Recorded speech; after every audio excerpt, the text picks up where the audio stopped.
ಶಿವ ಮುನಿದರೆ ಬದುಕಿಲ್ಲ,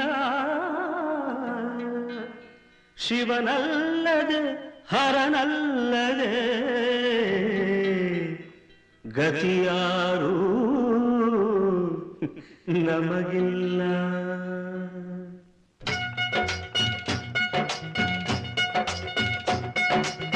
ಜಟೆಯಲ್ಲೇ ಕಟ್ಟಿದ ನದಿಯ, ತಲೆಯಲ್ಲಿ ಮುಡಿದ ಶಶಿಯ, ಜಟೆಯಲ್ಲೇ ಕಟ್ಟಿದ ನದಿಯ, ತಲೆಯಲ್ಲಿ ಮುಡಿದ ಶಶಿಯ, ಕಣ್ಣೊಳಗೆ ಉರಿವ ಬೆಂಕಿಯ ಮುಚ್ಚಿಟ್ಟುಕೊಂಡು ನಗುವ ನಮ್ಮ ಶಿವನ ಕಂಡೆಯ. ಅಮ್ಮಮ್ಮ ಅವನ ಮಹಿಮೆಯನ್ನು ನೀನು ಬಲ್ಲೆಯ.